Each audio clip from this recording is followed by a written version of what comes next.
चलिए, पिछले क्लास में आप लोगों का क्वेश्चन नंबर 10 तक हो चुका था। आगे क्वेश्चन नंबर 11 से सॉल्व करने जा रहे हैं। तो 11 नंबर मेरा क्वेश्चन कह रहा है, कौन रैखिक बहुपद है? तो रैखिक बहुपद उसको कहते हैं जिसका घात केवल एक हो। किसी भी बहुपद का घात एक हो तो उसे रैखिक बहुपद कहते हैं। तो यहाँ पर देख रहे हैं कि x का अधिकतम घात यहाँ पर 1 है, तो ये हो जाएगा रैखिक बहुपद।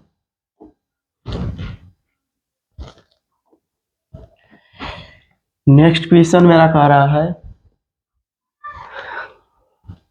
यदि x square plus x plus 1 के मूल अल्फा और बीटा हो तो 1/अल्फा प्लस 1/बीटा।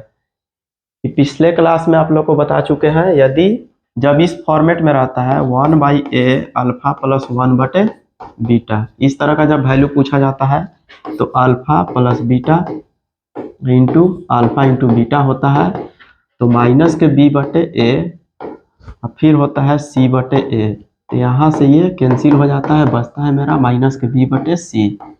तो यहाँ पर b का गुणांक देखते हैं तो 1 है, 1 को माइनस से गुना करेंगे तो -1, और c मेरा अचर पद कितना है तो 1 है।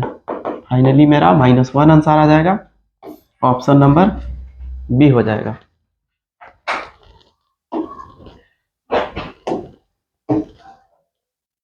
कहाँ भाग गया?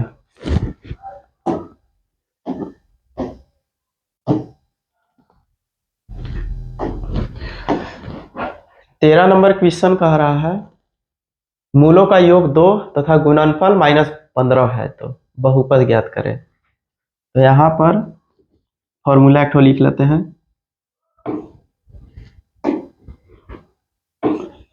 X square plus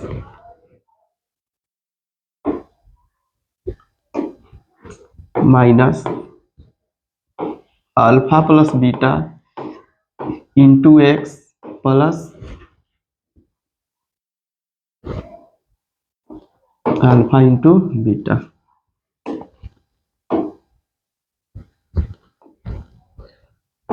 alpha into beta.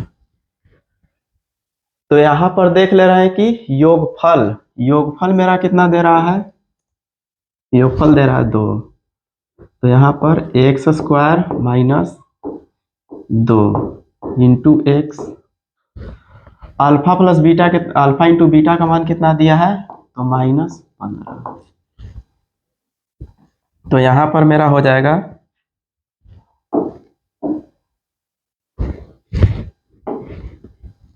X square -2x -15 यानी 15।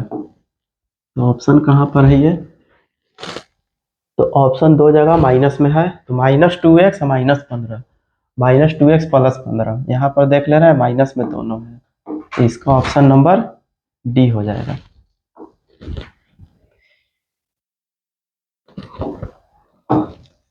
अरे नहीं किया हुआ है सब। कौन बहुपद नहीं है? तो पिछले क्लास में हमने बता दिया था कि बहुपद वह नहीं होगा जिसका घात माइनस में होगा। तो यहाँ पर देख ले रहे हैं, यहाँ पर ऑप्शन नंबर सी में है 1/x है, इसको हम लिख सकते हैं x का घात -1। तो यहाँ पर जिसका भी घात ऋणात्मक होगा वह बहुपद नहीं होता है, तो ऑप्शन नंबर सी हो जाएगा।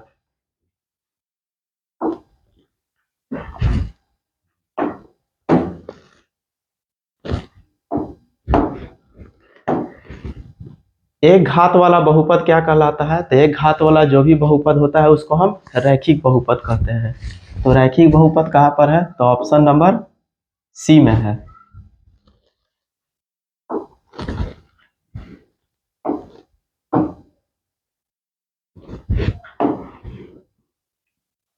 कौन बहुपद नहीं है, तो कौन सा इसमें बहुपद नहीं है, तो यहाँ पर देखते हैं कि किसका घात जो है ऋणात्मक है। तो यहाँ पर ऑप्शन नंबर सी जो है उसका घात ऋणात्मक है, अतः यह बहुपद नहीं होगा।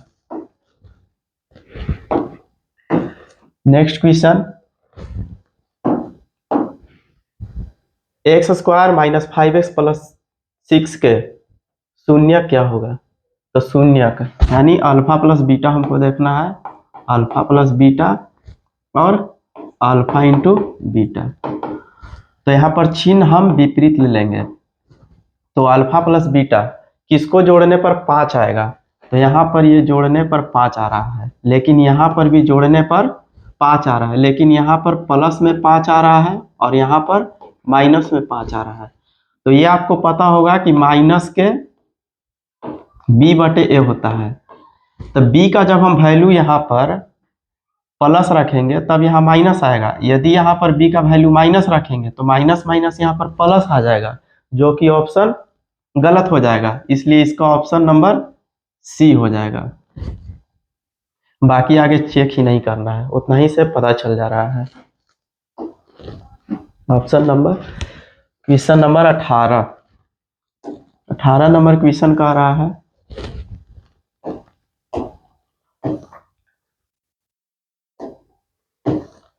यदि p ऑफ x बराबर x square minus 3x minus 4 के शून्यक एक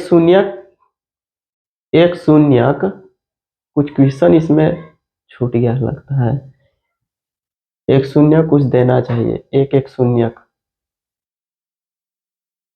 क्वेश्चन में कुछ गड़बड़ी है। चलिए क्वेश्चन गलती होगा, इसमें कुछ फॉल्ट है। नेक्स्ट क्वेश्चन देखते हैं, कुछ छूट गया होगा। क्या हो जा रहा है?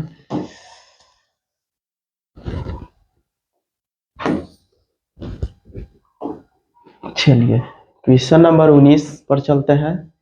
तो 19 नंबर मेरा क्वेश्चन कह रहा है यदि x प्लस 2 गुणनखंड है तो शून्य ज्ञात करें। यदि कोई बहुपद है, किसी बहुपद का गुणनखंड एक शून्य दिया गया है, कितना? x प्लस 2, तो एक गुणनखंड क्या हो गया? यानी इसका कहने का मतलब है कि शून्यक हमको ज्ञात करना है। तो x प्लस 2 बराबर 0, तो x बराबर क्या हो जाएगा? माइनस के 2। तो ऑप्शन कहां पर दिखाई दे रहा है? तो ऑप्शन नंबर ए में है। नेक्स्ट क्वेश्चन और लास्ट भी है।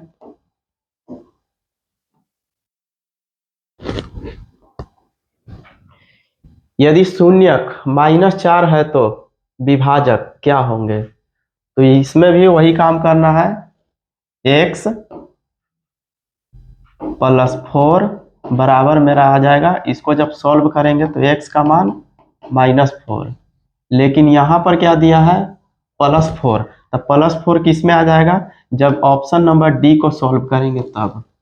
तो यहाँ पर दे रहा है x -4 बराबर 0, तो x बराबर मेरा हो जाएगा 4। तो ऑप्शन नंबर डी हो जाएगा।